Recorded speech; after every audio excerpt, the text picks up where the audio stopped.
The insulin pump exploded into pieces as my 8-year-old screamed. The HOA Karen had just destroyed Emma's $6,000 lifeline, thinking it was a phone. Blood trickled from where she'd ripped the medical device away. Margaret Henderson had no idea she just declared war on the wrong mother. Before watching full story, comment below from where you watching. Also like and subscribe for more stories. The summer heat was unbearable that Tuesday afternoon when everything changed forever. My 8-year-old daughter Emma sat quietly on our front porch, carefully monitoring her insulin pump while I watered the small garden we had planted together.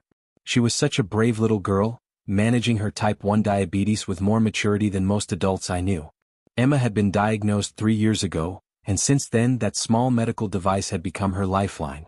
The insulin pump delivered precise doses of medication throughout the day, keeping her blood sugar stable and allowing her to live a relatively normal childhood. She wore it proudly, never complaining about the tubes or the constant beeping that reminded her to check her levels. Our neighborhood had always been peaceful until Margaret Henderson moved in 6 months ago. She immediately volunteered to become the HOA president, and from day one she made it her mission to enforce every tiny rule with military precision. Margaret was the textbook definition of a Karen, blonde bob haircut, always asking to speak to managers, and an attitude that suggested the world owed her something. She had already sent us 3 violation notices, one for our garden gnome being inappropriate decoration, another for Emma's chalk drawings on our own driveway, and a third for parking our car 2 inches over our property line. Each notice came with threats of fines and legal action. That afternoon, as Emma sat peacefully reading her favorite book, the insulin pump began its scheduled beeping sequence. She reached down to acknowledge the alert, just as she had done hundreds of times before.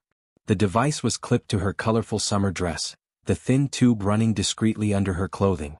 Margaret appeared seemingly out of nowhere, marching across our lawn with purpose. Her face was flushed red with anger, and she carried her clipboard like a weapon. "Excuse me," she shouted, startling both Emma and me. "Young lady, phones are not allowed in common area view according to HOA Regulation 47B. I dropped my watering can and rushed toward them. "Margaret, that's not a phone. It's my daughter's medical." "Don't lie to me," Margaret interrupted, her voice growing shriller. "I can see that child playing with her phone, completely disrespecting our community standards." Emma looked up with confused, innocent eyes. "Ma'am, this isn't a phone. It's my insulin pump. I have diabetes and I need it too." "Enough excuses." Margaret lunged forward before I could reach them. Her manicured fingers wrapped around the insulin pump, and with one violent yank she ripped it from Emma's dress.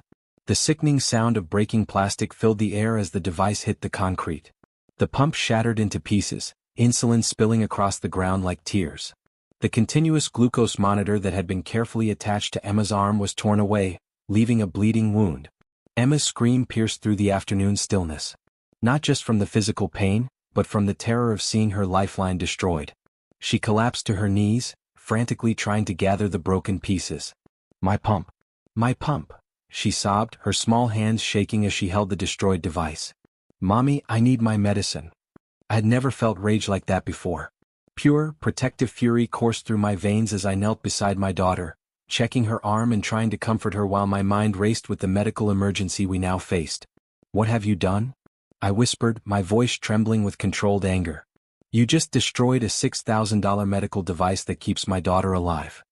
Margaret stood there, clipboard still in hand, her face shifting from anger to uncertainty as the reality of her actions began to sink in. Well, it looked like a phone. She shouldn't have been. "Get off my property," I roared, my protective instincts taking over completely. "Get out now before I call the police." Margaret stumbled backward, mumbling something about HOA violations, but I wasn't listening. Emma was my priority. Her blood sugar levels were already becoming unpredictable without the pump's constant regulation. I scooped Emma into my arms and rushed her to our car. The nearest hospital was 20 minutes away, and I prayed we would make it in time. Emma was getting drowsy, a dangerous sign that her glucose levels were dropping rapidly. "Stay with me, baby," I whispered, driving as fast as safely possible while calling 911 on speaker. "Mommy's going to fix this. Everything will be okay." The next 6 hours at the hospital were a nightmare. Emma had to be stabilized with emergency insulin injections while doctors worked to regulate her blood sugar manually. She was scared, confused, and kept asking why the mean lady had broken her pump. Dr. Martinez, Emma's endocrinologist, arrived within an hour. His face was grim as he explained the severity of the situation. "Without the pump, Emma's diabetes management becomes extremely difficult," he said quietly out of Emma's earshot. "Manual injections can work, but they're not nearly as precise. Her quality of life will be significantly impacted until we can get a replacement." "How long will that take?" I asked, though I dreaded the answer. "Insurance approval, ordering, programming, we're looking at 3 to 4 weeks minimum. Maybe longer." 3 to 4 weeks of Emma living in fear, of constant blood sugar monitoring, of painful injections every few hours. 3 to 4 weeks of my 8-year-old daughter suffering because of one woman's ignorance and cruelty. That night, as Emma finally slept in her hospital bed, I made a decision.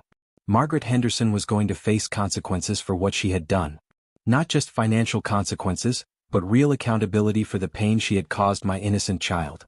I started by documenting everything. Photos of the broken pump, medical records, witness statements from neighbors who had seen the incident. I contacted a lawyer who specialized in personal injury cases, and her eyes lit up when I explained what had happened. "This is assault on a minor, destruction of medical property, and potentially child endangerment," Attorney Sarah Chin explained. "We have an extremely strong case both criminally and civilly." The police report was filed that same night. Officer Rodriguez was a father himself, and his jaw clenched as he listened to my account of the incident. "Ma'am, I want you to know that we take this very seriously," he said.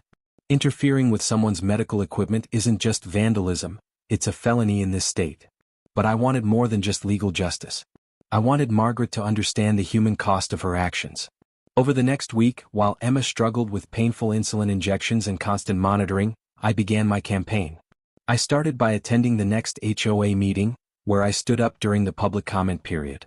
"My name is Lisa Thompson and I live at 847 Maple Street," I began, my voice steady but filled with emotion. "Last Tuesday, your HOA president, Margaret Henderson, physically assaulted my 8-year-old daughter and destroyed her life-saving medical equipment." The room fell silent. Margaret sat at the front table, her face growing pale as I continued. "My daughter has type 1 diabetes. The device Margaret destroyed wasn't a phone, it was an insulin pump that cost $6,000 and keeps my child alive. Because of Margaret's actions, my daughter spent 6 hours in the emergency room and now faces weeks of painful injections and unstable blood sugar levels." I pulled out photos of Emma in the hospital, connected to monitors and 4 lines. Several board members gasped, and one elderly woman put her hand over her mouth in shock. "I want everyone in this room to understand what happened," I continued. "Margaret saw a sick child managing her medical condition and chose violence. She ripped a medical device from my daughter's body without asking questions, without showing any concern for Emma's well-being." Margaret finally spoke up, her voice defensive but shaky. "I thought it was a phone. The rules clearly state." "The rules?" I interrupted, my voice rising. "You're hiding behind rules to justify assaulting a child? Even if it had been a phone, what gives you the right to physically grab it from an 8-year-old? The room erupted in murmurs and angry whispers. Several neighbors I recognized were shaking their heads in disgust, looking at Margaret with newfound understanding of who she really was. Board member Robert Kim stood up. "Margaret, is this account accurate? Did you physically remove something from this child without permission?" Margaret's face was red now, sweat beading on her forehead. "I was enforcing HOA regulations. Parents need to control their children and—" "You assaulted a child," board member Patricia Wells interrupted coldly. "There's no regulation that gives you the right to put your hands on anyone, especially a minor." The meeting ended with Margaret's immediate suspension as HOA president pending a full investigation. But I wasn't done. I reached out to our local news station, and reporter Jennifer Walsh was immediately interested in the story. The segment aired 2 days later during prime time, featuring an interview with Emma and me, medical expert commentary about insulin pumps, and security footage from a neighbor's camera that showed the entire incident. Emma was incredibly brave during the interview, explaining her diabetes in simple terms and showing the bandage where her continuous glucose monitor had been torn away. "The lady was very mean," Emma said, her voice small but clear. "She hurt me and broke my medicine. I don't understand why she did that." The story went viral within hours. Social media exploded with outrage, and Margaret Henderson became the face of HOA abuse across the internet. #Justice for Emma began trending, and thousands of people shared their own stories of HOA overreach and medical discrimination. Margaret's employer, a local real estate company, began receiving hundreds of negative calls and reviews. By Friday, they announced that Margaret Henderson was no longer with their organization. But the real consequences were just beginning. The criminal charges were filed the following Monday. Margaret was arrested at her home on charges of assault on a minor, destruction of medical property, and child endangerment. The local newspaper ran her mugshot on the front page with the headline, "HOA President Arrested for Attacking Diabetic Child." The civil lawsuit followed quickly. My attorney had calculated not just the cost of the broken insulin pump, but also Emma's medical expenses, pain and suffering, and the long-term impact on her quality of life. "We're seeking $150,000 in damages," Attorney Chin explained. "This covers the immediate medical costs, replacement equipment, emotional trauma counseling for Emma, and punitive damages to send a message that this behavior is unacceptable." Margaret's lawyer tried to arrange a settlement meeting, but I refused. Emma and I had discussed it, and despite her young age, she understood that sometimes people need to face real consequences for their actions. "I don't want her to hurt another kid like she hurt me," Emma said with the wisdom of someone far beyond her 8 years. The community support was overwhelming. Our neighbors organized a fundraiser to help with Emma's medical expenses, raising over $20,000 in just 2 weeks. Children from Emma's school made get-well cards, and local businesses donated gift cards and toys to cheer her up. The new insulin pump finally arrived 3 weeks after the incident. Watching Emma's face light up as Dr. Martinez programmed the device was one of the most beautiful moments of my life. Her freedom was restored, her confidence returning with each passing day. Margaret Henderson's trial began 6 weeks later. The courtroom was packed with supporters, media, and other parents who had experienced similar HOA harassment. During her testimony, Margaret tried to maintain that she had acted reasonably, claiming she was just doing her job as HOA president. But the evidence was overwhelming, and her defense crumbled under cross-examination. "Mrs. Henderson," Attorney Chin asked during cross-examination, "at any point during this incident, did you ask Emma what the device was?" "Well, no, but it was obvious." "Did you ask her mother, who was standing just yards away?" "I didn't need to ask because." "So you made a decision to physically grab something from an 8-year-old child without asking a single question about what it might be?" Margaret's silence spoke volumes. The jury deliberated for less than 2 hours. "Guilty on all charges." The judge's words during sentencing will stay with me forever. "Mrs. Henderson, your actions that day were not just criminal, but unconscionable. You saw a child managing a serious medical condition and chose aggression over compassion, assumptions over inquiry. Your behavior endangered the life of an 8-year-old girl and traumatized her in ways that may last for years." Margaret received 6 months in jail, 2 years of probation, community service with medical advocacy groups, and was ordered to pay full restitution plus punitive damages totaling $175,000. But perhaps the most satisfying consequence came from an unexpected source. 3 months after the incident, I received a call from the national HOA management company that oversaw our community. They were implementing new policies requiring extensive training for all HOA officers, with special emphasis on disability rights and medical accommodations. "Your daughter's case has opened our eyes to how badly we've failed some residents," the regional manager explained. "We're naming it the Emma Thompson Policy Initiative, and it will be implemented in over 500 communities nationwide." Emma beamed with pride when I told her that her experience would help protect other children and families from similar treatment. Today, almost a year later, Emma is thriving. Her new insulin pump works perfectly, and she's become something of a local celebrity and advocate for children with medical conditions. She speaks at diabetes awareness events and has helped other families navigate similar challenges. Margaret Henderson moved away shortly after her release from jail. I heard she relocated to another state, hopefully to start fresh and learn from her mistakes. Our neighborhood is peaceful again, with new HOA leadership that focuses on community building rather than petty rule enforcement. Emma plays freely in our yard, her insulin pump proudly visible, and neighbors often stop to ask how she's doing. The incident taught us both valuable lessons about standing up for what's right, the power of community support, and the importance of treating others with kindness and respect. But most importantly, it showed Emma that she is strong, brave, and deserving of protection and respect, medical condition and all.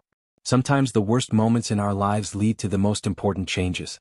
Margaret Henderson's cruelty toward my daughter sparked a movement that has protected countless other families from similar discrimination. And Emma? She's not just surviving with diabetes, she's thriving, advocating, and inspiring others every single day. Justice isn't always about punishment. Sometimes it's about creating a better world for those who come after us. Emma and I did both, and I couldn't be prouder of my brave little girl who turned her trauma into triumph. The insulin pump beeps softly as Emma checks her levels, a sound that once represented fear and vulnerability but now symbolizes strength, resilience, and hope for the future. The ripple effect. 6 months after Margaret's sentencing, I received an unexpected phone call that would change everything once again. It was from Dr. Sarah Williams, a researcher at the National Institute of Health who had seen Emma's story in the media.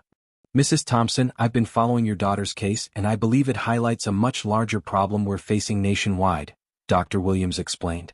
"We're seeing increasing incidents of discrimination against children with medical devices, particularly in residential communities." She invited Emma and me to Washington, D.C. to testify before a congressional subcommittee about the need for stronger federal protections for people with medical conditions and housing situations. Emma was nervous but excited about the opportunity. "Mommy, if I talk to the important people, can I help other kids like me?" "That's exactly what we're going to do, sweetheart," I replied, my heart swelling with pride. The hearing was scheduled for a Thursday morning in late September. Emma wore her favorite purple dress with her insulin pump clipped proudly to her belt. She had practiced her testimony for weeks, determined to speak clearly and help other children. As we sat in the imposing congressional hearing room, surrounded by lawmakers, medical experts, and advocates, I marveled at how far we had come from that terrible Tuesday afternoon when Margaret Henderson had changed our lives forever. Emma's testimony was brief but powerful. "My name is Emma Thompson and I'm 9 years old.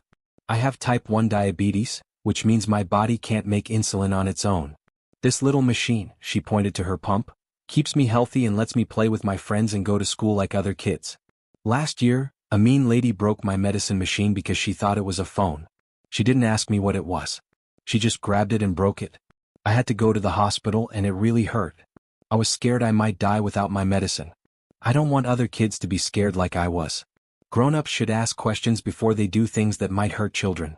They should be nice and try to understand instead of being mean." The room was completely silent when Emma finished. Several committee members had tears in their eyes, and Congressman Rodriguez, who chaired the subcommittee, had to clear his throat before responding. "Thank you, Emma. You're very brave for sharing your story with us today. Because of children like you, we're going to work very hard to make sure this never happens to another family." The hearing led to the introduction of the Medical Device Protection Act, bipartisan legislation that would create federal penalties for interfering with someone's medical equipment and require HOA training on disability rights. But Emma's impact didn't stop there. The documentary. 3 months after the congressional hearing, we were approached by documentary filmmaker Marcus Chen, who wanted to tell Emma's story as part of a larger film about HOA abuse and community discrimination. "Emma's case represents something much bigger than one incident," Marcus explained during our first meeting.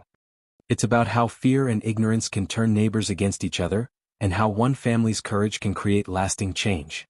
The documentary process took 8 months. Cameras followed Emma through her daily routine, capturing her resilience and positive attitude despite everything she had endured.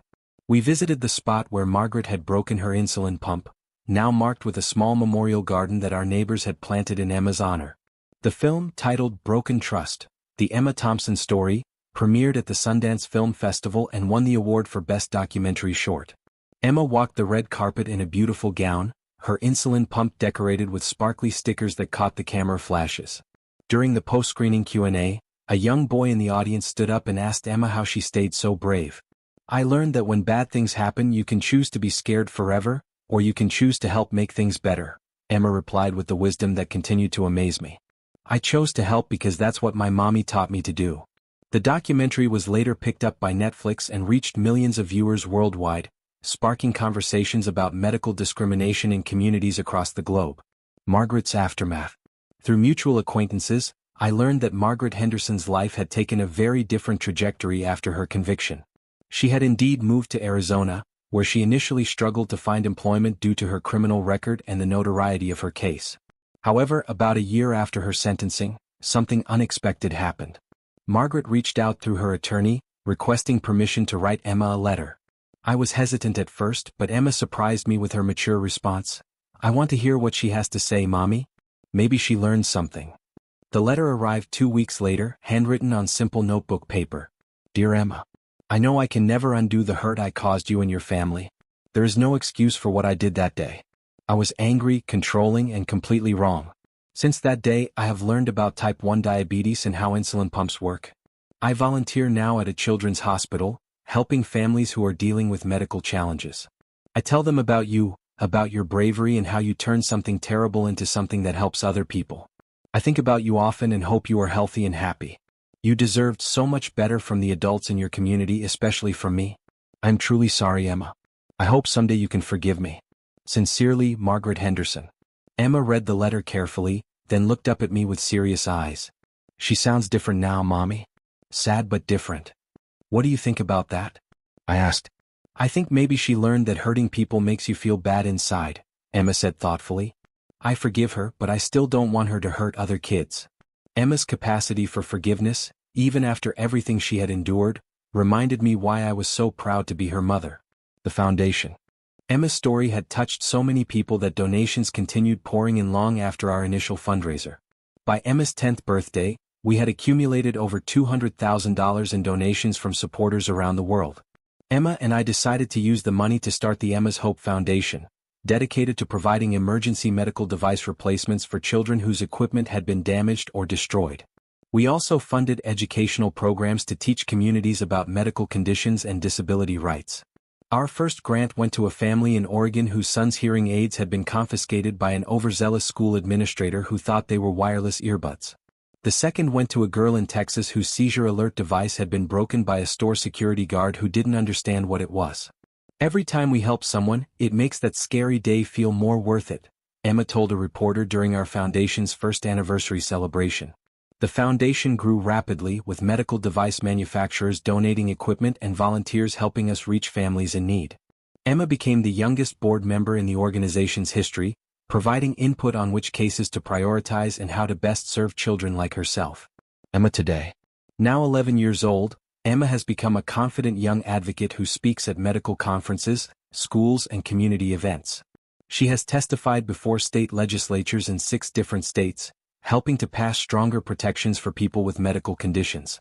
Her diabetes management has improved significantly with newer technology, including a continuous glucose monitor that communicates with her phone to track her blood sugar trends.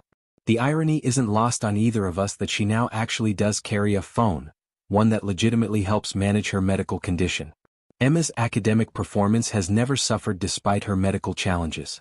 She maintains straight A's and has developed a particular interest in biomedical engineering, inspired by the devices that keep her healthy. I want to invent better medical devices when I grow up, she told her guidance counselor recently. Ones that are harder for mean people to break. The community changes. Our neighborhood has been transformed by Emma's experience. The new HOA board implemented comprehensive training programs and established a community wellness committee that Emma helps advise. They created educational materials about common medical conditions and assistive devices, distributed to every household. The community garden where Emma and I used to work together has been expanded into a healing garden, with benches and pathways designed to be accessible for residents with mobility challenges. A small plaque near the entrance reads, "Emma's Garden where understanding grows." Margaret Henderson's former house has been purchased by the Rodriguez family, whose youngest son has cerebral palsy and uses a wheelchair. The bitter irony of the situation wasn't lost on our neighbors, but the Rodriguez family has been welcomed warmly by everyone on the street. National impact. The Medical Device Protection Act, that Emma helped inspire, was signed into law 18 months after her congressional testimony. The legislation created federal criminal penalties for intentionally damaging medical equipment and required all federally subsidized housing programs to provide disability rights training. Emma was invited to the White House signing ceremony, where she met the president and posed for photos in the Oval Office. The president's remarks that day included a direct reference to Emma's courage. Sometimes it takes the voice of a child to remind us adults about the basic principles of kindness and respect that should guide our communities. Emma Thompson's strength in the face of adversity has made our entire nation better. The law has already been used to prosecute dozens of cases similar to Emma's, providing justice for families who previously had little recourse when their medical equipment was damaged by others' ignorance or malice. Personal growth. The experience has changed me as much as it has changed Emma. I've become more confident in speaking up for what's right, more aware of the challenges faced by other families dealing with medical conditions, and more appreciative of the supportive community that surrounded us during our darkest hours. I've also learned the power of turning trauma into purpose. What Margaret Henderson intended as a moment of petty control became the catalyst for nationwide change that has protected countless other families. Emma and I still talk about that terrible Tuesday afternoon, but now we frame it differently. It wasn't just the day a cruel woman broke Emma's insulin pump, it was the day Emma began her journey as an advocate, the day our community learned to do better, and the day we discovered our own strength. Looking forward. As I write this, Emma is preparing for middle school, her insulin pump securely attached and her confidence unshakable. She's planning to run for student council on a platform of inclusion and kindness, values that were forged in the fire of that traumatic experience but have grown into something beautiful and powerful. The insulin pump still beeps softly throughout the day, but now each sound represents not just Emma's medical needs, but her triumph over those who tried to silence her, her advocacy for others like herself, and her unwavering belief that people can learn to be better. Margaret Henderson's moment of cruelty created ripples that extended far beyond our small neighborhood. But Emma's response created waves of change that will protect children for generations to come. Sometimes the most beautiful flowers grow from the deepest wounds. Emma Thompson is living proof of that truth.